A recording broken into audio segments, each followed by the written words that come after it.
નમસ્કાર દર્શક મિત્રો, હું જયશ્રી પરીખ આજના રાશિચક્ર કાર્યક્રમમાં આપનું સ્વાગત કરું છું. તો આજના રાશિફળમાં જાણો કેવો રહેશે આજે તમારો દિવસ. દિવસ દરમિયાન તમારે શું રાખવું પડશે ધ્યાન. ધંધા રોજગારમાં થશે નફો કે નુકસાન. નોકરિયાત લોકો કઈ કઈ બાબતનું રાખશે ધ્યાન. કોને કેટલો થશે ધન લાભ અને કઈ રીતે વધશે માં લક્ષ્મીની કૃપા. આજે કોઈ રહેશે તંદુરસ્ત તો કોઈ હશે દુખાવાથી પરેશાન. પ્રેમી યુગલો માટે શું છે આજના સમાચાર, ચાલો જાણીએ. આજનો તમારો દિવસ પ્રિયજનો સાથે આનંદ અને પ્રસન્નતાના વાતાવરણમાં પસાર થશે. નજીકના લોકો સાથે પ્રવાસ અને મનોરંજનની તકો વધશે. અંગત બાબતોમાં શુભતા વધશે. અભ્યાસ અને અધ્યાપનમાં રુચિ રહેશે. વડીલોની વાત સાંભળશે. પારિવારિક બાબતોમાં રસ વધશે. મિત્રો સાથે વિશ્વાસ જળવાઈ રહેશે. નાણાકીય લેવડ દેવડમાં સાવધાની રાખો. આજનો દિવસ તમારા માટે ઠીક ઠીક રહેશે. આજે તમારા સ્વાસ્થ્યનું ખાસ ધ્યાન રાખો. આજે કોઈ પણ કામ સમજ્યા વિચાર્યા વગર ન કરો. મિલકત વગેરે સંબંધિત કામ કરતી વખતે સાવધાની રાખો. પરિવારમાં કોઈ મુદ્દે વિવાદ વધી શકે છે. આજે નવા કામની શરૂઆત કરવી યોગ્ય રહેશે નહીં. તમારી વાણી પર નિયંત્રણ રાખો. આજનો દિવસ તમારા માટે ખૂબ સારો રહેવાનો છે. લાંબા સમયથી અટકેલું કામ આજે પૂર્ણ થઈ શકે છે. વહીવટી ક્ષેત્રે તમને સફળતા મળશે. પરિવારમાં માંગલિક કાર્યના યોગ બનશે. આજે તમે કોઈ જૂના મિત્રને મળી શકો છો. નોકરી સંબંધિત કામના કારણે તમારે વિદેશ પ્રવાસ પર પણ જવું પડી શકે છે. પત્ની અને બાળકોનું સ્વાસ્થ્ય સારું રહેશે.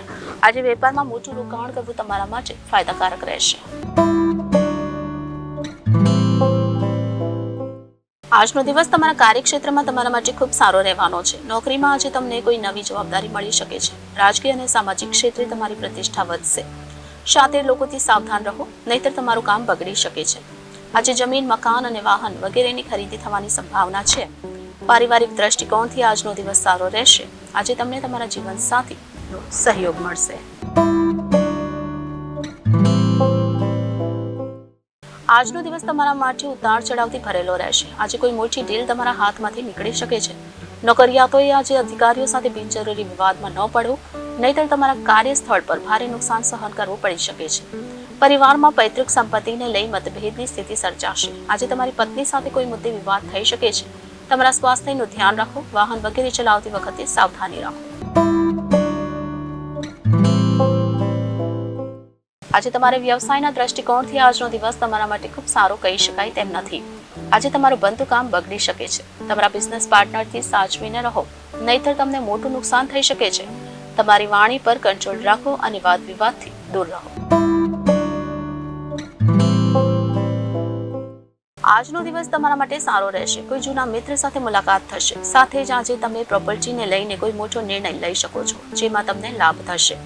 વેપારમાં ચાલી રહેલા અવરોધો દૂર થશે. આ ઉપરાંત આજે તમને તમારા સાસરિયા પક્ષ તરફથી ઘણી આર્થિક મદદ પણ મળી શકે છે. નવું વાહન કે મકાન ખરીદવાનો પ્રબળ યોગ છે. આજનો દિવસ સારો રહેશે. પરિવારમાં માંગલિક કાર્યના યોગ બનશે. બિઝનેસ પાર્ટનર સાથે સંબંધો સુધરશે. તમને તમારા કાર્યક્ષેત્રમાં કોઈ મોટી જવાબદારી મળી શકે છે. નોકરિયાત લોકો માટે પ્રમોશનની સંભાવના છે. વહીવટી ક્ષેત્રે સફળતા મળવાની સંભાવના છે. પરિવારના કોઈ સભ્યને નોકરી મળી શકે છે. આજે તમને નવું વાહન ખરીદી શકો છો. શેર માર્કેટમાં કામ કરતા લોકો માટે આજનો દિવસ સારો રહેશે. આજે પરિવારમાં કોઈનું સ્વાસ્થ્ય બગડી શકે છે. કોઈ પણ અનિચ્છનીય બનાવ બની શકે છે. વાહન વગેરેનો ઉપયોગ આજે સાવધાની સાથે કરો, અન્યથા અકસ્માત થવાની સંભાવના છે. આજે વેપારમાં મોટું રોકાણ કરવું સારું નહીં રહે. પરિવારમાં ઝઘડા વગેરે થઈ શકે છે. વાણી પર નિયંત્રણ રાખવું આજે ખૂબ જરૂરી છે. પત્નીના સ્વાસ્થ્યની ચિંતા તમારા મનમાં રહેશે. શત્રુ પક્ષનો વિજય થશે. આજનો દિવસ તમારા માટે ઠીક ઠીક રહેશે. પ્રોપર્ટી સંબંધિત રોકાણમાં સાવધાની રાખો. કોઈ પણ નિર્ણય પેપર વર્ક જોઈને જ લો, નહીં તો આજે તમને મોટું નુકસાન થઈ શકે છે. વહીવટી ક્ષેત્રે ચાલી રહેલા કામમાં આજે વિઘ્ન આવશે. શત્રુ પક્ષો પ્રબળ થશે. પત્ની સાથે વિવાદની સ્થિતિ સર્જાઈ શકે છે. મિલકત વગેરે બાબતે તમારે કોર્ટમાં જવું પડી શકે છે. આજનો દિવસ તમારા માટે સારો રહેશે. પરિવારમાં નવા મહેમાનનું આગમન થઈ શકે છે. આજે તમને ધન લાભ થઈ શકે છે. રોકાણ કરવા માટે આજનો દિવસ ખૂબ જ સારો છે. પરિવારના સભ્યો સાથે ધાર્મિક યાત્રા પર જવાની શક્યતાઓ બનશે। આજે જમીન સંબંધિત કામોથી લાભ થવાની સંભાવના રહેશે। સંતાનના ભણતરને લઈને મન ચિંતિત રહી શકે છે। પરિવારમાં માતા પિતાનું સ્વાસ્થ્ય બગડી શકે છે। જૂના વિવાદને લઈને ચાલી રહેલા કેસમાં આજે તમને વિજય મળશે। શત્રુ પક્ષનો પરાજય થશે। ઋતુ પ્રમાણે તમારા સ્વાસ્થ્યનું ધ્યાન રાખો। તમારી ખાનપાન પર નિયંત્રણ રાખો। પત્ની સાથે ચાલી રહેલા વિવાદનો ઉકેલ આવશે। પરિવારમાં માંગલિક કાર્યનો યોગ બનશે। પ્રોપર્ટી સંબંધિત કામમાં રોકાણ આજે ફાયદાકારક રહેશે। વાહન વગેરે ચલાવતી વખતે સાવધાની રાખો। તો આ સાથે જ આજનો રાશિચક્ર કાર્યક્રમ અહીં સમાપ્ત થાય છે। આવતીકાલે ફરી મળીશું। ત્યાં સુધી મને રજા આપશો અને જોતા રહેશો જનાદેશ ન્યૂઝ। આપનો દિવસ શુભ રહે। નમસ્કાર।